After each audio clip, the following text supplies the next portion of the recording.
Hello students, welcome to standard 7 Hindi semester 1 chapter number 3 अटूट आत्मविश्वास। अटूट आत्मविश्वास एक निबंध प्रकार है जो कन्हैयालाल मिश्र द्वारा लिखा गया है। अटूट आत्मविश्वास यानी कि कोई भी काम करने में कभी नहीं घबराना और पूरे आत्मविश्वास के साथ वह काम को पूरा करना। कोई भी काम करने में अगर हम मन से मजबूत रहेंगे यानी कि पूरे आत्मविश्वास के साथ वह काम करेंगे तो ज़रूर सफलता को प्राप्त कर सकेंगे। रामायण के एक पात्र बाली की बात की जाए तो उसे ऐसा वरदान था कि जो उसके सामने आता उसकी आधी ताकत उसमें आ जाती और वह उसे आसानी से पछाड़ देता था। जब सुग्रीव ने श्री राम भगवान को यह बात बताई तो यह बात इतनी पक्की थी कि भगवान श्री राम भी बाली के सामने आकर नहीं लड़े और उसे पेड़ की आड़ से ही निशाना बनाया। सामने वाले की आधी ताकत अपने में खींच लेने की शक्ति का जो वरदान बाली को प्राप्त था वह हम सबको भी प्राप्त है, पर दुर्भाग्य यह है कि हमने कभी उसका उपयोग ही नहीं किया। इसीलिए विरोधी हमें पीटते ही रहे और हम उसे पीटने को अनिवार्य समझकर पीटते ही रहे हैं। सच बात तो यह है कि जब कोई विरोधी हमारे सामने आता है तो हम अपनी आत्महीनता यानी कि मन की निर्बलता, कायरता, बुरे संस्कार और आत्मविश्वास की कमी से सामने वाली व्यक्ति का बल बिना जांचे ही किए है उसे अपनी शक्तिशाली मान लेते हैं। बस यही बात मान लेना हमारी शक्ति को आधा कर देता है। अगर हम में आत्मविश्वास हो तो हम हमारे विरोधी को आत्महीन कर सकते हैं और उसकी आधी शक्ति अपने में ले सकते हैं। यह आत्मविश्वास की बात है। आत्मविश्वास का सबसे बड़ा दुश्मन है दुविधा, क्योंकि दुविधा हमारी एकाग्रता को नष्ट कर देती है। आदमी की शक्ति बट जाती है, आधा इधर आधा उधर। मेरा एक मित्र अपनी पत्नी के साथ जंगल में पेड़ के नीचे बैठे बात कर रहे थे। बात करते करते पत्नी की आंख लग गई।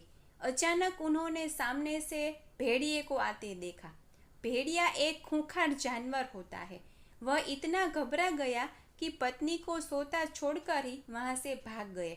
रास्ते में उन्हें एक बंदूकधारी शिकारी से मुलाकात हो गई। उनसे विनती की, मेरी पत्नी को भेड़िए से बचाइए, वह उसे खा जाएगा। शिकारी दौड़कर उसके साथ पेड़ के नजदीक गया।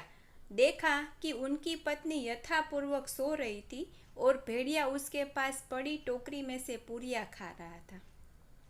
शिकारी ने बंदूक साधते हुए पूछा, कहाँ है भेड़िया? कांपते हुए वो बोले कि यह क्या है, ये तो रहा हमारे सामने। शिकारी हंस पड़ा, अरे भले मानस, वह बेचारा कुत्ता है, क्या बात हुई?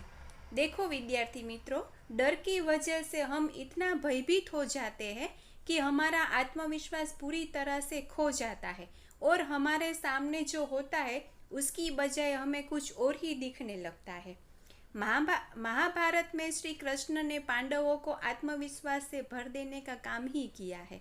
अपने काम को समझकर पूरे आत्मविश्वास के साथ करने से हम अपने शत्रुओं पर विजय पा सकते हैं। नेताजी सुभाष चंद्र बोस जब ICS की प्रतियोगिता में बैठे तो अंग्रेजी परीक्षक ने पूरी तेजी से घूमते हुए बिजली की पंखी की ओर इशारा करके उनसे पूछा, क्या इसकी पंखुड़ियां गिनी जा सकती है? सुभाष बाबू ने झट से पंखा बंद कर दिया और बोले, जी हाँ, सुगमता के साथ। परीक्षक प्रसन्न हो गया, पर उनसे एक बार और कसौटी पर कसा। उनसे अपनी अंगूठी उनके सामने रखकर पूछा, क्या इसमें से सुभाष बाबू बोस पास हो सकते हैं? सुभाष बाबू ने अपने नाम का विजिटिंग कार्ड मोड़कर उसमें से पास करते हुए कहा, जी इस तरह। यह है अटूट विश्वास। इसके अभाव में यदि घबरा जाते और उटपटांग जवाब देते तो फेल हो जाते। दूसरे हमारी क्षमता का विश्वास करें और हमारी सफलता को निश्चित माने। इसके लिए आवश्यक शर्त यह है कि हमारा अपनी क्षमता और सफलता में अखंड विश्वास हो। हमारे भीतर उगा भय, शंका और अधैर्य ऐसे डायनामाइट है जो हमारे प्रति दूसरों के विश्वास को खंडित कर देते हैं।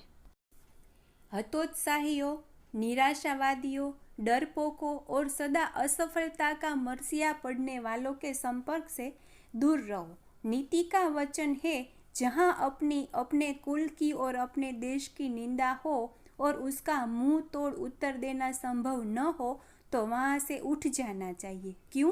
क्योंकि इसमें आत्मगौरव और आत्मविश्वास की भावना खंडित होने का भय रहता है। क्या मैं अभागा हूँ? क्या मैं भाग्यवान हूँ? इस प्रश्नों का सही उत्तर जानने के लिए किसी ज्योतिषी से पूछने की आवश्यकता नहीं है। इसके लिए तो आप अपने से ही पूछिए कि आप अपने को अभागा अनुभव करते हैं या भाग्यवान। अपने मन को सफलता, विजय, सौभाग्य और श्रेष्ठता के विचारों और भावनाओं से सदा भरपूर रखिए और सफलता, विजय, सौभाग्य और श्रेष्ठता की ओर आगे बढ़ते रहिए।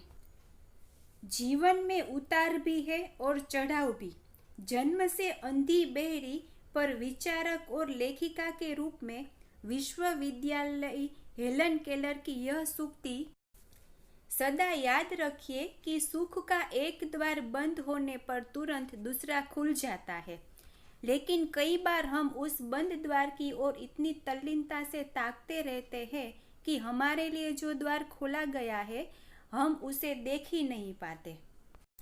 तो विद्यार्थी मित्रों, बिना डरे पूरे आत्मविश्वास के साथ आप कोई भी अच्छा काम करोगे तो आपको अवश्य ही विजय हासिल होगी। Thank you.